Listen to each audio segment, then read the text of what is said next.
예.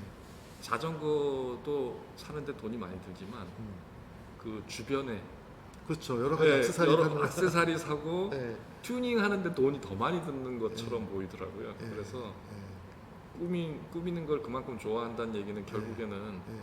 자기 아이덴티티에 대한 어떤 그 주장이 그렇죠. 개성이 강하다 보니까 를 하기 전에 저는 제일 중요한 거는 제 입장에서 소비자가 원하는 게 뭐냐, 어떤 느낌을 추구하느냐. 그러니까 이제 이게 조금 엔지니어 마인드는 아닌 것 같아요. 저는 마케터의 마음으로 봤을 때 시장이 원하는 게 뭐냐, 이거를 제가 알아야 되기 때문에 굉장히 많이 자전거를 사서 탔죠. 그랬는데 이제 그러다가 이 자전거를 더 좋게 만들기 위해서 튜닝을 하느냐라는 고민에 있을 때 제가 만들기를 결정을 했었거든요. 근데 사실은 그 타사 자전거의 경우는 튜닝하려고 하면은 전용 부품이 많아가지고 튜닝 용품도 다 전용 부품을 사야 돼요. 그러니까 가격이 다 비싸잖아요. 근데 체데크는 처음부터 그런 제약이 없이 여러 부품들과 호환되게 해야 되겠다.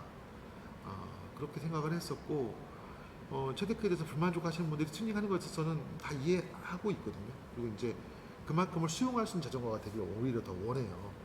결과적으로 중요한 건 이제 메인 프레임이 제일 중요하니까 그 프레임에서 체데크의 개성을 표현을 하고 그 프레임의 많은 부분들에 대해서는 소비자 욕구를 다양하게 표현할 수 있도록. 보니까 튜닝의 방향이 여러 개인데 예쁘게 꾸미는 튜닝이랑 예. 경량이라는 튜닝이 있더라고요. 근데 이제 상대적으로 경량에 돈이 많이 들어가더라고요. 그렇죠. 경량에 돈이 많이 들어갔죠. 근데 그런 의미에서 체데크라는 자전거는 출발을 경량으로 했기 때문에 네. 그런 거는 상대적으로 장점인 것 같아요. 그렇죠. 네, 그런 건 상대적으로 장점이고 네. 그러면은 이제 더 예쁘게 어떻게 할 수 없느냐. 그래서 대부분 체데크 사시는 분들의 어떤 꼽는 게 그런 거더라고요. 이미 경량은 달성이 됐으니까. 이미 경량은 있으니까 불만이 없는 거예요. 그렇네요. 그러니까 약간 방향성이 다르더라고요. 그러니까 그런 영국 브랜드 자전거라든지 뭐 다른 자전거들 다 보면은 대부분 예쁘게 꾸미는 건 어느 정도 다 있어요. 그런 액세서리들이 많이 있더라고요. 근데 경량으로 하는 부분들은 돈이 상대적으로 많이 들어가는 거고. 저는 그래서 오히려 거꾸로 갔어요. 지금 좀 더 중량화로. 왜냐하면 지금 처음에 살 때가 제일 가벼웠는데 그렇죠. 오히려 저는 안장도 제가 편한 안장으로 바꿔버리고 외장으로 바꿔버렸잖아요. 그래서 저는 오히려 중량을 해버린 셈이 됐고. 아니 근데 중량화도 의미가 있어요. 왜냐하면 체데크를 타보면 일단 이제 경량화로 1단을 했던 것은 사실 1단이 경량화에 되게 맞아요. 맞아요. 1단으로 해보면 워낙 가뿐하니까 오르막길도 쉽게 올라가고 생각으로, 그렇죠? 그리고 달리기도 빠르게 달려주고. 근데 이제 중량화의 매력은 장거리 때 맞아요. 안정감이 엄청 있잖아요. 네. 밑에 무게가 착 깔리면서 마치 SUV를 타다가 세단 자동차를 탔을 때처럼 이렇게 쫙 가라앉는 느낌이 딱 들기 때문에 전 중량화도 체데크 의미가 있다. 사실 중량화라고 하더라도 타자전거에 비하면 경량이니까. 그럼요. 왜냐하면 이제 중량화를 했다 하더라도 여전히 제 자전거는 8.6kg 그렇죠. 있기 때문에 그러니까 이게 제가 중량화를 했는데 8.6kg라 그러면 이거는 다른 자전거를 열심히 경량화한 결과거든요. 맞아요. 그러니까 그런 점에 있어서는 저는 체데크가 다른 자전거가 따라오기 힘든 장점이구나라고 저는 생각합니다. 그러니까 지금 생각해보니까 앞에는 카본이지만은 안장이 좀 무게가 늘어나서 한 8.6이 됐겠네요. 그렇죠. 대략적으로. 뭐 오히려 액세서리도 다 단 거예요. 단 거를 얘기하는 거예요. 그러니까 이해 못 하실 거예요. 지금 8.6의 중량화다 이런 거는. 왜냐하면 이게 저는 불박도 달고 다니기 때문에 불박 그 어댑터도 앞쪽에 달아놨고 그 불박 어댑터가 좀 튼튼해야 되기 때문에 셋덩이란 말이에요. 그런 것도 달아놓고 그다음에 뭐 이렇게 물통 넣는 그런 통도 하나 주머니도 하나 달아놓고 그거를 이제 해놓은 상태에서 8.6이라는 거니까 진짜. 그러니까 중량화를 해도 괜찮겠네요. 중량화 결과가 8.6kg. 중량화 해도 8.6이니까 상대적으로 지금 엄청 만족스럽게 타고 있는 거죠. 그리고 들고 이동하는 경우 특히 뭐 계단이나 예전에 이제 몇 번 이제 기차도 타고 왔다 갔다 했었어요. 실제로 그 체데크를 가지고 그러면은 이제 계단을 이렇게 오르락 내리락 해야 되거든요. 근데 그런 데서도 부담 없이 이렇게 접은 상태에서 들고 또 계단을 오르락 내리락 할 수 있고 그리고 제가 다른 자전거는 안 접어봤어요. 왜냐하면 이 접는 자전거는 이게 처음이기 때문에. 그러시군요. 근데 처음인데도 접는 거 자체가 너무 심플해요. 느끼기에. 체데크 자체는 접으면 이렇게 사각지게 딱 접혀지니까. 근데 이제 그 접는 과정도 뭔가를 돌리고 뭐 이렇게 하는 게 아니라 그냥 레버 하나로 다 되니까 그게 굉장히 간단하고 속도도 빠르고 좀 삐걱삐걱 거렸어요. 타면. 그래서 워낙 제가 이제 좀 경험 자체가 그 좀 성능이 안 좋은 어떤 그런 거를 경험했기 때문에 이게 그 체데크를 타면서도 그런 부분이 좀 예상을 했어요. 그럼 소리가 날 거다.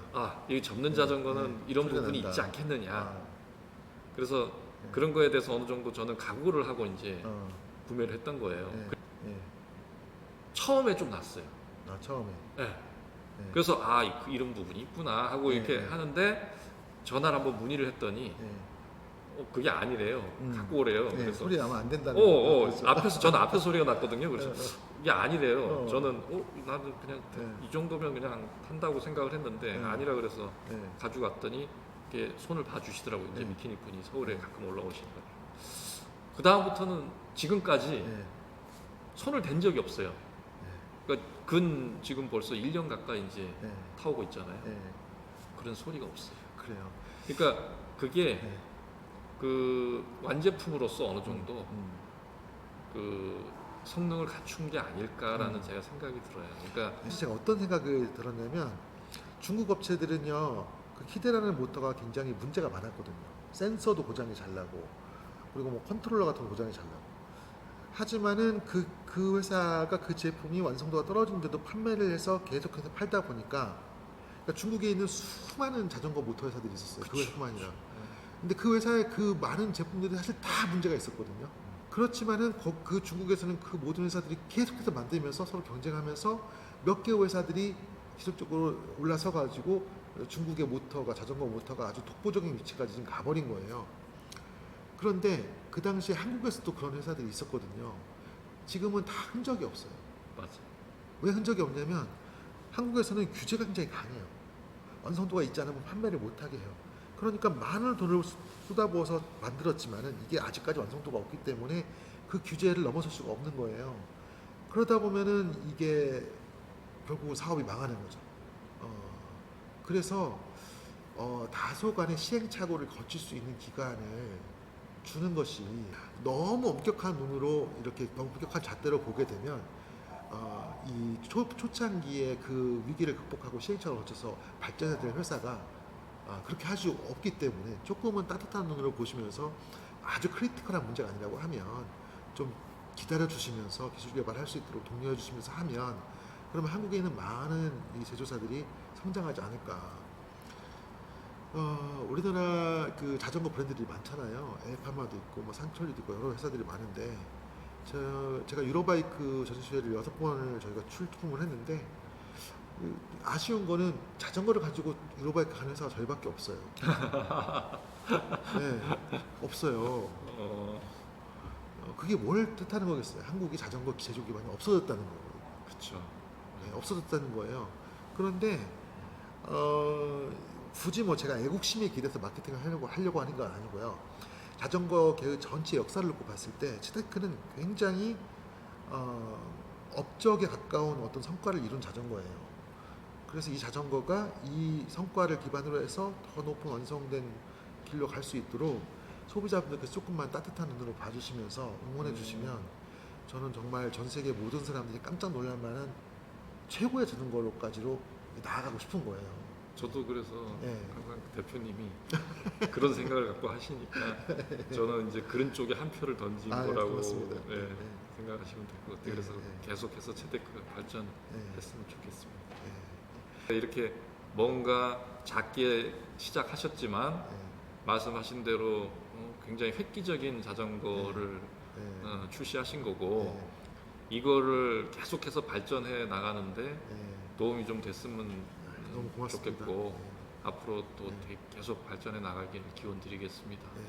그래서 다른 미니별로 이렇게 갖고 계신 분들, 유명 네. 브랜드 분들 보면 네. 뭐 그 기종별로 네. 색깔별로 맞춰가지고 여러 대 소유하신 분들도 있잖아요. 네. 그래서 저는 체데크가 많이 발전해서 아까 말씀하신 네. 것처럼 벽면을 그렇게 다양한 옵션으로 채운 그런 네. 자전거를 네. 가 나오면 네. 저도 허락이 되면 네, 이런 체데크 저런 체데크를 갖고 싶은 욕망도 있네요. 그래요.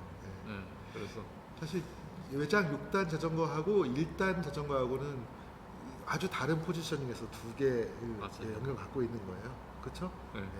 지금은 두 개를 통합하셨는데 그걸 각자 예를 들면 1단 자전거를 생각에는 자동차 트렁크에 넣어놓고 싶은 자전거. 맞아요.